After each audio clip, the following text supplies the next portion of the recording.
Welcome back to our channel Speakeasy. I'm Ria. Today I'm going to teach you synonyms and antonyms. So this is our topic.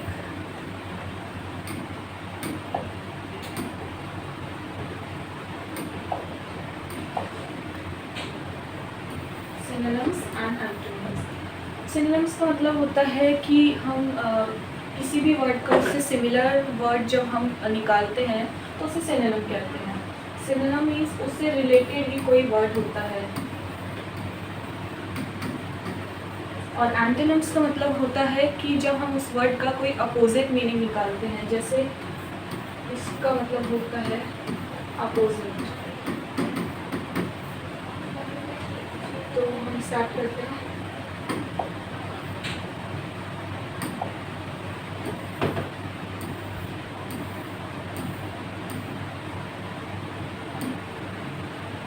Synonyms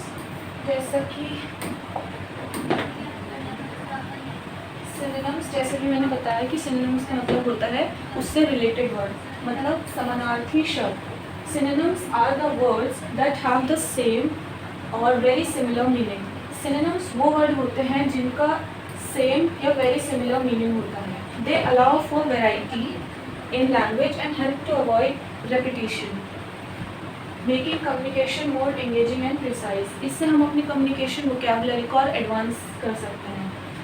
When using synonyms can enrich your vocabulary. Synonyms को जब हम use करते हैं तो हम अपनी vocabulary को advance में ले जाते हैं। जो हम बेसिक वर्ड्स यूज़ कर रहे थे उसकी जगह हम एडवांस वर्ड्स यूज़ करेंगे। And improve the flow of your writing and speech. इससे हमारी राइटिंग और स्पीच का भी फ्लो इम्प्रूव होते हैं।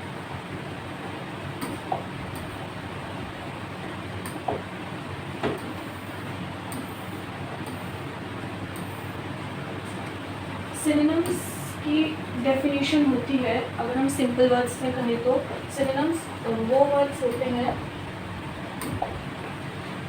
Synonyms are the words that have similar meaning but used in different context और टोन। सिनोनिम्स वो वर्ड होते हैं जिनके सिमिलर मीनिंग्स होते हैं पर हम उसे डिफरेंट कंटेक्स्ट में यूज़ करते हैं या डिफरेंट टोन में यूज़ करते हैं।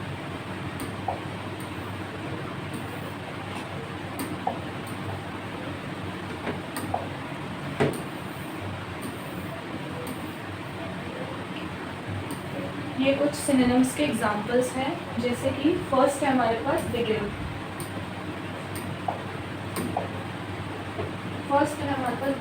बिगिन का हम हिंदी में मतलब होता है किसी चीज़ को शुरू करना।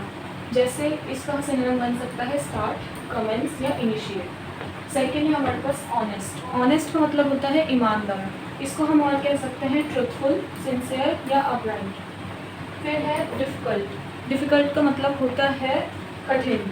उसको हम और सिनोनिम्स में बोल सकते हैं या एडवांस वोकैबुलरी में बोल सकते हैं हार्ड, चैलेंजिंग या tough. Next is we have beautiful. Beautiful का मतलब होता है सुंदर। उसको हम और बोल सकते हैं एडवांस में प्रिटी, लवली या attractive. Now last we have important. Important का मतलब होता है महत्वपूर्ण। उसको हम और बोल सकते हैं सिग्निफिकेंट, क्रूशियल या vital.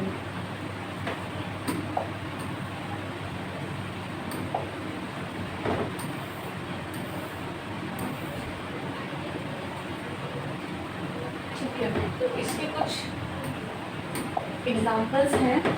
She begin her speech with a smile.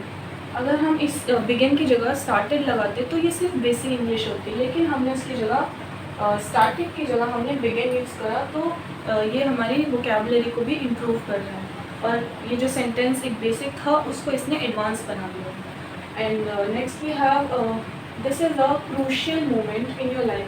Crucial की जगह अगर हम इम्पॉर्टेंट यूज़ करते तो वो एक बेसिक सेंटेंस होता, लेकिन अगर हमने क्रूशियल यूज़ किया है तो उससे हमारा जो सेंटेंस है वो एडवांस लेवल पे चला गया है।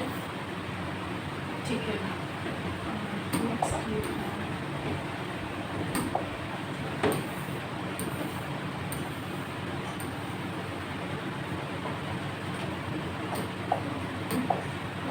Next we have antonyms. Antonyms का मतलब होता है अपोजिट वर्ड्स।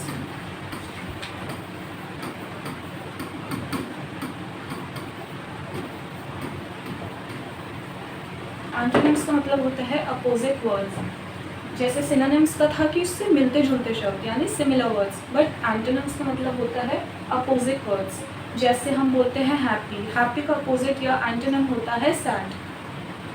डेफिनेशन है इसकी, antonyms are the words that have opposite meaning. Antonyms वो वर्ड हैं जिनके अपोजिट मीनिंग होते हैं। Okay,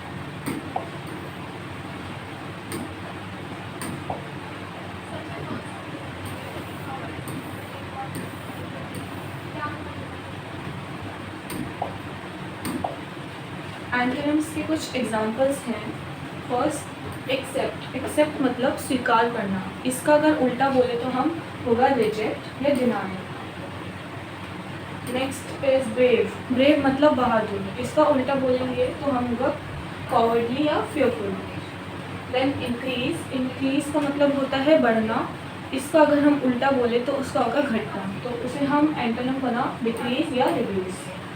then ancient. एंशिएंट का मतलब होता है पुराना या प्राचीन। उसको अगर हम एंटोनिम बोले तो मॉडर्न या न्यू। देन लास्ट में है सक्सेस। सक्सेस का मतलब होता है सफलता। इसका उल्टा बना एंटोनिम बना असफलता, तो उसको हम बोलेंगे फेलियर।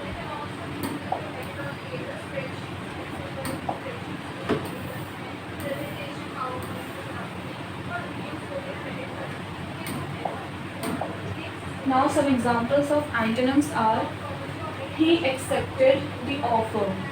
Accepted मतलब होता है उसने स्वीकार किया। अगर हम इसका एंटोनिम बोले तो उसका होगा रिजेक्टेड, सो इसका एंटोनिम बना rejected. Antonym is rejected. Then the prices have increased. Increase मतलब बढ़ना, उसका एंटोनिम हुआ डिक्रीज, मतलब प्राइसेस घट गए, तो हमने इसके अपोजिट वर्ड्स निकाल दिए। Then